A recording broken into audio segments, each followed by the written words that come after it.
এটা খুবই ট্রিকি একটা পজিশনে দল হিসেবে বিএনপি। আমি আজকে দেখলাম জয়নুল আবেদিন ফারুক তার নির্বাচন এলাকায় না ভোট দেওয়ার জন্য বলেছে। আমি সোশ্যাল মিডিয়াতে বিএনপির যত মানুষকে দেখছি তারা বলছে যে না ভোট। আবার যারা আওয়ামী সমর্থক আছে যারা নির্বাচনে যোগ দিবে কি দিবে না আমরা জানি না, তারা তো একেবারেই না ভোট। সুতরাং না ভোট যদি জয়যুক্ত হয় এখানে সব মিলিয়ে, এবং বিএনপি যদি না ভোটের প্রচারণা চালায় রাজনৈতিকভাবে, তাদেরকে ওই যে আমি বললাম যে 1947-এর দেশভাগের যেই থিওরি, এটা আমাদের এই অঞ্চলে শান্তি প্রতিষ্ঠিত করে নাই, ডিসপিউট ছিল। স্টিল আজকেও যদি এখানে না ভোট পাশ হয় কিংবা হ্যাঁ ভোট পাশ হয়, এটাকে কেন্দ্র করে না ভোট পাশ হলে সহজেই জামাত ইসলামী, এনসিপি এবং অন্যান্য দল বলবে বিএনপি ফ্যাসিবাদ কায়েম করবে, এই জন্য তারা না ভোটে ভোট দিছে, বিএনপি ফ্যাসিস্ট হয়ে যাচ্ছে, সুতরাং বিএনপিকে সামলাও। নির্বাচনের দিন গণভোটটা হচ্ছে, আপনার কি মনে হয় বিএনপি এই গণভোটে না ক্যাম্পেইনে যাওয়ার যৌক্তিকতাগুলো আছে? একটা সলিউশনে আসা গিয়েছে গতকালকে সরকারের এই যে প্রজ্ঞাপন, দুঃখিত যে অধ্যাদেশ জারির মাধ্যমে আপাতত এটা মনে হচ্ছে একটা সলিউশন, কিন্তু এই সলিউশন কোনো সলিউশন না, সেইটা আমি মনে করি। এই কারণে মনে করি, দেখুন 1947 সালে 8.5 কোটি 8.8 কোটি মানুষের ভাগ্য পরিবর্তনের জন্য একটা সীমারেখা হয় যখন ব্রিটিশরা এখান থেকে চলে যায়। র্যাডক্লিফ তিনি এই দেশের ভৌগোলিক অবস্থান জানতেন না, মানুষের বিষয় জানতেন না, তিনি লন্ডনে বসে এটার ড্রয়িংটা করেছিলেন। সেখান থেকে কি ওই সীমারেখার দ্বন্দ্ব আমরা এখনো পর্যন্ত বয়ে বেড়াচ্ছি না? এখনো আমার পঞ্চগড়ে দহগ্রাম ছিটমহল এটা ভারতের অধীনে না? সিকিম কি দখল হয়ে যায় না? হায়দ্রাবাদ কি দখল হয়ে যায় না? জম্মু কাশ্মীর কি দখল হয়ে যায় না? লক্ষ লক্ষ মানুষ কি প্রাণ যায় না? আজকে আমি যেটা দেখি, আমার কারোর প্রতি দোষারোপ কিংবা অন্য ছাড়া আমি ওরকমই দেখি যে কোনো ভাতে গোজামিল দিয়ে একটা সীমারেখা টেনে দেওয়া হয়েছে, যেই সব বিধিবিধান গণভোটের মধ্যে অন্তর্ভুক্ত করা হয়েছে এবং যে প্রক্রিয়ায় এইটার অধ্যাদেশ জারি করা হয়েছে, প্রজ্ঞাপন জারি না করে। অধ্যাদেশ জারি করতে পারেন রাষ্ট্রপতি একমাত্র 93 বলে, কিন্তু এখানে বলা হয়েছে যে জনগণের অভিপ্রায়ের বলে অধ্যাদেশ। এটার কোনো আইনগত ভিত্তি থাকার কথা না। আপনি বলবেন যে অভ্যুত্থান তো আইন মেনে হয়নি, এটা একটা বাস্তবতা।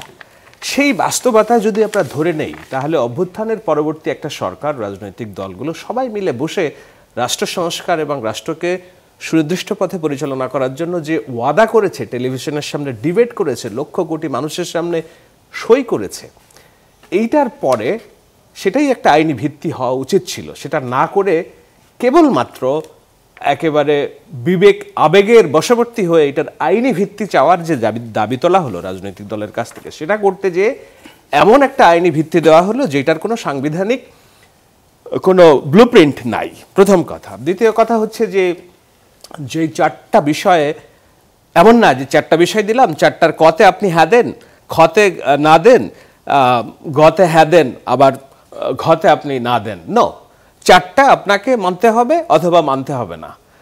এই 4টার মধ্যে প্রথমটা আমি মানতে পারি, দ্বিতীয়টা তো আমার নাও মানতে পারি। সেই বিষয়গুলো রাখা হয়নি। সুতরাং এটাতে না ভোট জয়যুক্ত হবে কিনা অনেকেই বলছেন, প্রশ্নগুলো আসবো আমরা ছোট ছোট, আমি ধরে ধরে এখানে একাডেমিশিয়ান আছেন, আইনজীবী আছেন, আপনার কাছে আসবো। যে প্রশ্নটি রেখেছিলাম আপনার কাছে, যেহেতু বিএনপির অনেকগুলো ডিসপিউটের জায়গা আছে, তবে বিএনপি একটা জায়গায় সন্তুষ্ট যে হ্যাঁ নির্বাচনের দিন গণভোটটা হচ্ছে, আপনার কি মনে হয় বিএনপি এই গণভোটে না ক্যাম্পেইনে যাওয়ার যৌক্তিকতাগুলো আছে?